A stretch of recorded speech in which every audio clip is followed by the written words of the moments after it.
la crisis que estamos viviendo: huracanes, terremotos, incendios, pandemia. Necesitamos un mensaje a nuestro corazón.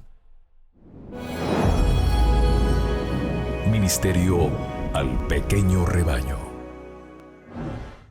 Reciban un saludo de parte de su amigo el pastor Miguel Tirado. Hoy vamos a dialogar acerca del capítulo 51 del libro El deseado de todas las gentes. Este capítulo se titula La luz del mundo. Y me acompaña el pastor Orlando González. Oremos. Dios eterno, que tu gloria descienda sobre cada uno de nosotros. Nos perdone, nos impacte con tu justicia y nos des, oh Señor, el gozo de un encuentro contigo. En el nombre de Jesús. Amén. Jesús continuó poniendo de manifiesto un pronunciado contraste entre la actitud de los judíos y la de Abraham. Abraham, vuestro padre, se gozó por ver mi día, y lo vio y se gozó. Abraham había deseado mucho ver al Salvador prometido. Elevó la más ferviente oración porque antes de su muerte pudiera contemplar al Mesías. Y vio a Cristo. Se le dio una comunicación sobrenatural y reconoció el carácter divino de Cristo. Vio su día y se gozó. Se le dio una visión del sacrificio divino por el pecado. Tuvo una ilustración de ese sacrificio por su propia vida. Recibió la orden: toma ahora tu hijo, tu único Isaac, a quien amas, y ofrécelo en holocausto. Sobre el altar del sacrificio colocó al hijo de la promesa y el hijo en el cual se concentraba su esperanza. Entonces, mientras aguardaba junto al altar con el cuchillo, levantado para obedecer a Dios, oyó una voz del cielo que le dijo: no extiendas su mano sobre el muchacho, ni le hagas nada, ya que conozco que temes a Dios, pues no me rehusaste a tu hijo, tu único. Se le impuso esta terrible prueba a Abraham para que pudiera ver el día de Cristo y comprender el gran amor de Dios hacia el mundo, tan grande que para levantarlo de la degradación dio a su hijo unigénito para que sufriera la muerte más ignominiosa. Abraham aprendió de Dios la mayor lección que haya sido dada a los mortales. Su oración porque pudiera ver a Cristo antes de morir fue contestada. Vio a Cristo y vio todo lo que el mortal puede ver y vivir. Mediante una entrega completa pudo comprender esa visión referente a Cristo. Se le mostró que al dar a su Hijo unigénito para salvar a los pecadores de la ruina eterna, Dios hacía un sacrificio mayor y más asombroso que el que jamás pudiera hacer el hombre. La experiencia de Abraham contestó la pregunta: ¿con qué prevendré a Jehová y adoraré al alto de Dios? ¿Vendré a él con holocaustos, con becerros de un año? ¿Agradaráse Jehová de millares de carneros o de 10,000 arroyos de aceite? ¿Daré mi primogénito por mi rebelión, el fruto de mi vientre por el pecado de mi alma? En las palabras de Abraham, Dios se proveerá de cordero para el holocausto, hijo mío. Y en la provisión de Dios de un sacrificio en lugar de Isaac, se declaró que el hombre no puede hacer expiación por sí mismo. El sistema pagano de sacrificios era totalmente inaceptable para Dios. Ningún padre debe ofrecer a su hijo o hija como sacrificio propiciatorio. Solamente el Hijo de Dios puede cargar con la culpa del mundo. Por su propio sufrimiento, Abraham fue capacitado para contemplar la misión de sacrificio del Salvador. Pero los hijos de Israel no podían entender lo que era tan desagradable para su corazón orgulloso. Las palabras de Cristo concernientes a Abraham no tuvieron para sus oyentes ningún significado profundo. Los fariseos vieron en ellas solo un nuevo motivo para cavilar. Contestaron con desprecio, como si probaran que Jesús debía ser un loco. Aún no tienes 50 años y has visto a Abraham. Con solemne dignidad Jesús respondió: de cierto os digo, antes que Abraham fuese, yo soy. Cayó el silencio sobre la vasta concurrencia. El nombre de Dios dado a Moisés para expresar la presencia eterna había sido reclamado como suyo por el rabino Galileo. Se había proclamado a sí mismo como el que tenía existencia propia, el que había sido prometido a Israel, cuya procedencia es del antiguo tiempo, desde los días de la eternidad. Otra vez los sacerdotes y rabinos clamaron contra Jesús acusándole de blasfemo. Su pretensión de ser uno con Dios los había incitado antes a quitarle la vida, y pocos meses más tarde declararon lisa y llanamente: por buena obra no te apedreamos, sino por la blasfemia, y porque tú, siendo hombre, te haces Dios. Porque era y reconocía ser el Hijo de Dios, estaban resueltos a matarlo. Ahora muchos del pueblo, adhiriéndose a los sacerdotes y rabinos, tomaron piedras para arrojárselas. Mas Jesús se encumbrió y salió del templo, y atravesando por medio de ellos, se fue. La luz estaba brillando en las tinieblas, mas las tinieblas no la comprendieron. Y pasando Jesús vio un hombre ciego de su nacimiento. Y preguntáronse sus discípulos, diciendo: Rabí, ¿quién pecó, este o sus padres, para que naciese ciego? Respondió Jesús: ni este pecó ni sus padres, mas para que las obras de Dios se manifestasen en él. Esto dicho, escupió en tierra e hizo lodo con saliva y untó con el lodo sobre los ojos del ciego y díjole: ve, lávate en el estanque de Siloé, que significa, si lo interpretares, enviado. Y fue entonces y se lavó y volvió viendo. Se creía generalmente entre los judíos que el pecado era castigado en esta vida. Se consideraba que cada aflicción era castigo de alguna falta cometida por él mismo que sufría o por sus padres. Es verdad que todo sufrimiento es resultado de la transgresión de la ley de Dios, pero esta verdad había sido falseada. Satanás, el autor del pecado y de todos sus resultados, había inducido a los hombres a considerar la enfermedad y la muerte como procedentes de Dios, como un castigo arbitrariamente afligido por causa del pecado. Por lo tanto, aquel a quien le sobrevenía una gran aflicción o calamidad debía soportar la carga adicional de ser considerado un gran pecador. Así estaba preparado el camino para que los judíos rechazaran a Jesús, el que llevó vuestras enfermedades y sufrió nuestros dolores. Iba a ser tenido por los judíos por azotado, por herido de Dios y abatido, y de él escondieron el rostro. Dios había dado una lección destinada a prevenir esto. La historia de Job había mostrado que el sufrimiento es infligido por Satanás, pero que Dios predomina sobre él con fines de misericordia. Pero Israel no entendía la lección. Al rechazar a Cristo, los judíos repetían el mismo error por el cual Dios había reprobado a los amigos de Job. Los discípulos compartían la creencia de los judíos concerniente a la relación del pecado y el sufrimiento.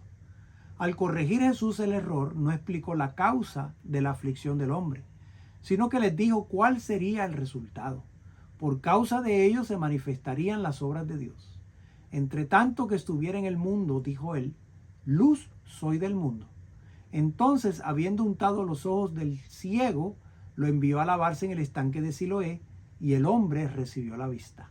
Así Jesús contestó la pregunta de los discípulos de una manera práctica. Como respondía él generalmente a las preguntas que se le dirigían, nacidas de la curiosidad. Los discípulos no estaban llamados a discutir la cuestión de quién había pecado o no, sino a entender el poder y la misericordia de Dios al dar vista al ciego. Era evidente que no había virtud sanadora en el lodo o en el estanque a donde el ciego fue enviado a lavarse, sino que la virtud estaba en Cristo. Los fariseos no podían menos que quedar atónitos por esta curación. Sin embargo, se llenaron más que nunca de odio porque el milagro había sido hecho en sábado. Los vecinos del joven y los que le habían conocido ciego dijeron: ¿no es este el que se sentaba y mendigaba?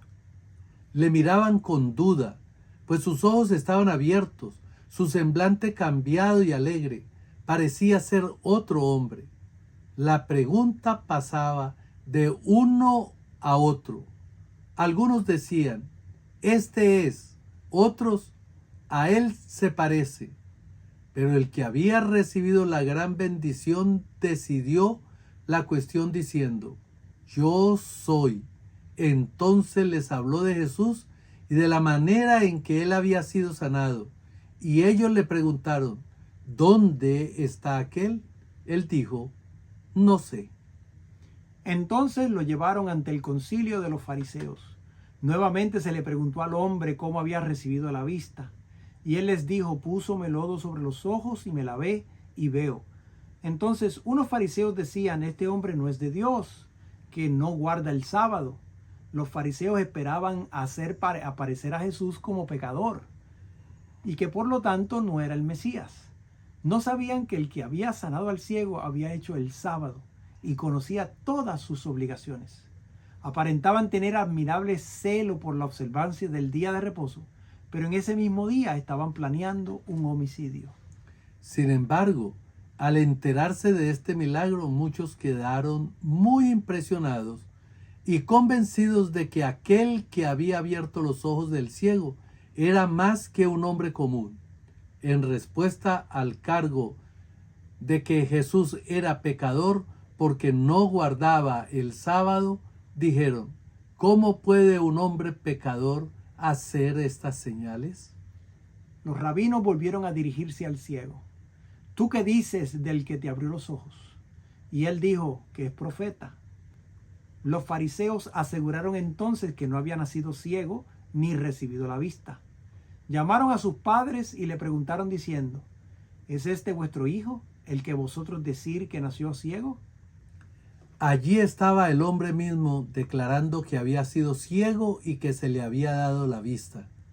Pero los fariseos preferían negar la evidencia de sus propios sentidos antes que admitir que estaban en el error.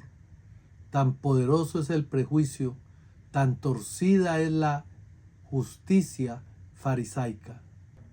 A los fariseos les quedaba una esperanza, la de intimidar a los padres del hombre. Con aparente sinceridad preguntaron: ¿cómo pues ve ahora?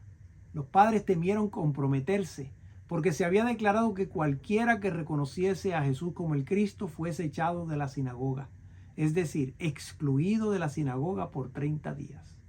Durante ese tiempo ningún hijo sería circuncidado o ningún muerto sería lamentado en el hogar del ofensor. La sentencia era considerada como la gran calamidad y si no mediaba arrepentimiento era seguida por una pena mucho mayor. La obra realizada en favor de su hijo había convencido a los padres. Sin embargo, respondieron: sabemos que este es nuestro hijo y que nació ciego. Mas como vea ahora, no sabemos, o quién le haya abierto los ojos. Nosotros no lo sabemos. Él tiene edad. Preguntadle a él. Él hablará de sí. Así transfirieron toda la responsabilidad a su hijo, porque no se atrevían a confesar a Cristo. El dilema en el cual fueron puestos los fariseos, sus dudas y prejuicios, su incredulidad en los hechos del caso, fueron revelados a la multitud, especialmente al pueblo común. Jesús había realizado frecuentemente sus milagros en plena calle, y sus obras servían siempre para aliviar al sufrimiento. La pregunta que estaba en muchas mentes era: ¿haría Dios esas obras poderosas mediante un impostor, como afirman los fariseos que era Jesús? La discusión se había vuelto encarnizada por ambas partes. Los fariseos veían que estaban dando publicidad a la obra hecha por Jesús. No podían negar el milagro. El ciego rebosaba gozo y gratitud. Contemplaba las maravillas de la naturaleza y se llenaba de deleite ante la hermosura de la tierra y del cielo. Relataba libremente su caso y otra vez ellos trataron de imponerle silencio diciendo: da gloria a Dios, nosotros sabemos que este hombre es pecador. Es decir, no repitas que este hombre te dio la vista. Es Dios quien lo ha hecho. El ciego respondió: si es pecador no lo sé. Una cosa sé, que habiendo yo sido ciego, ahora veo. Entonces le preguntaron otra vez: ¿qué te hizo? ¿Cómo te abrió los ojos? Procuraron confundirlo con muchas palabras a fin de que él se juzgase engañado. Satanás y sus ángeles malos estaban de parte de los fariseos y unían sus fuerzas y argucias al razonamiento de los hombres a fin de contrarrestar la influencia de Cristo. Embotaron las convicciones hondamente arraigadas en muchas mentes. Los ángeles de Dios también estaban presentes para fortalecer al hombre cuya vista había sido restaurada. Los fariseos no comprendían que estaban tratando más que con un hombre inculto que había nacido ciego. No conocían a aquel con quien estaban en controversia. La luz divina brillaba en las cámaras del alma del ciego, mientras aquellos hipócritas procuraban hacerle descreído. Dios le ayudó a demostrar por el vigor y la agudeza de sus respuestas que no había de ser entrampado. Replicó: yo os he dicho y no habéis atendido. ¿Por qué lo queréis otra vez oír? ¿Queréis también vosotros haceros sus discípulos? Y le ultrajaron y dijeron: tú eres su discípulo, pero nosotros discípulos de Moisés somos. Nosotros sabemos que a Moisés habló Dios, mas no sabemos de dónde es. El Señor Jesús conocía la prueba por la cual estaba pasando el hombre y le dio gracia y palabras, de modo que llegó a ser un testigo por Cristo. Respondió a los fariseos con palabras que eran una hiriente censura a sus preguntas. Aseveraban ser los expositores de las Escrituras y los guías religiosos de una nación. Sin embargo, había allí uno que hacía milagros y ellos confesaban ignorar tanto la fuente de su poder como su carácter y pretensiones. Por cierto, maravillosa cosa es esta, dijo el hombre, que vosotros no sabéis de dónde sea, y a mí me abrió los ojos. Y sabemos que Dios no oye a los pecadores, mas si alguno es temeroso de Dios y hace su voluntad, a éste oye. Desde el siglo no fue oído que abriese alguno los ojos de uno que nació ciego. Si éste no fuera de Dios, no pudiera hacer nada.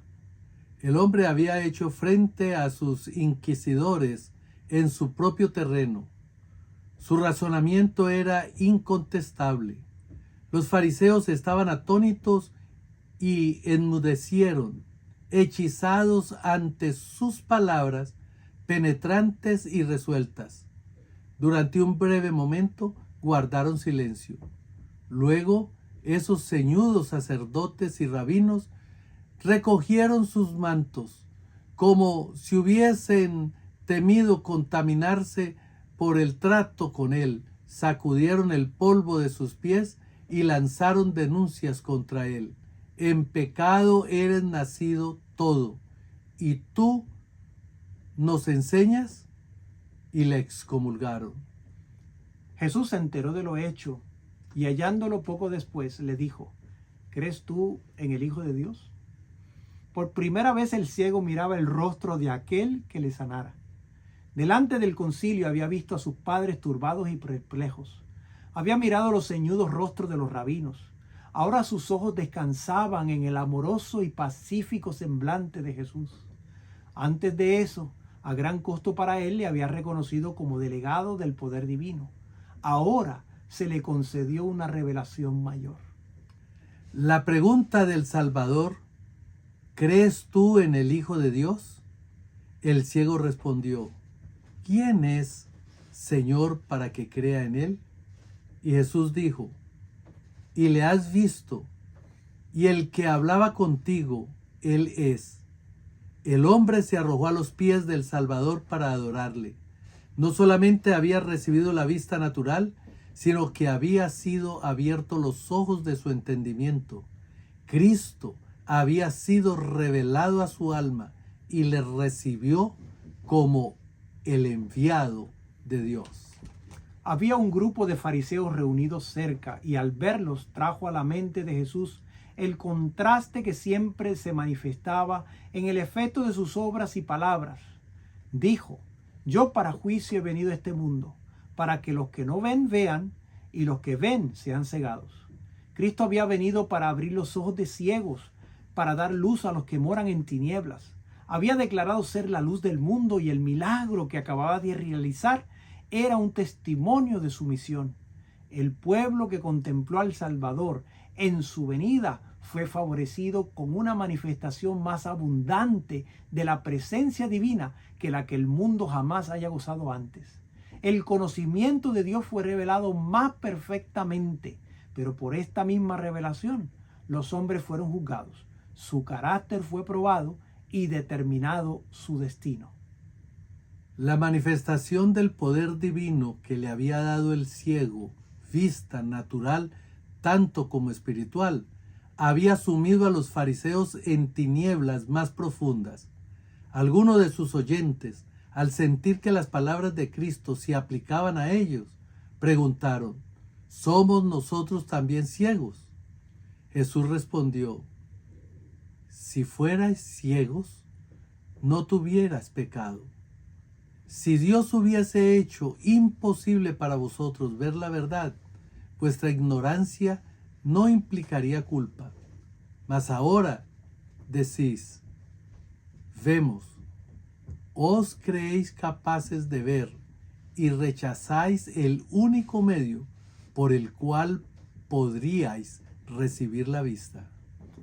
A todos los que percibían su necesidad, Jesús les proporcionaba ayuda infinita. Pero los fariseos no confesaban necesidad alguna, rehusaban venir a Cristo y por lo tanto fueron dejados en una ceguedad de la cual ellos mismos eran culpables. Jesús dijo, vuestro pecado permanece. Amigo que me escuchas, la única forma de quitar la ceguera espiritual es yendo a los pies de Jesús. Es reconociendo en su palabra, viendo cómo su obra puede transformar nuestro carácter y devolvernos la vista, poder identificar su verdad y su palabra. Yo te invito a abrir tu corazón y a quitar cualquier prejuicio que pueda mantenerte en las tinieblas y poder recibir la luz del cielo, escudriñando su palabra, comparando texto con texto y creyendo en el Hijo de Dios. Te invito a inclinar el rostro para orar. Amoroso Padre, gracias por la revelación de Jesucristo en su palabra. Gracias por permitirnos ser testigos de tu verdad. Bendícenos y dale luz a todo aquel que escuche o mire este programa. En el nombre de Jesús. Amén. Amén. Comparte este mensaje con tus amigos. Suscríbete a nuestro canal. Esto ha sido un mensaje al pequeño rebaño. Dios te bendiga. Bendiciones.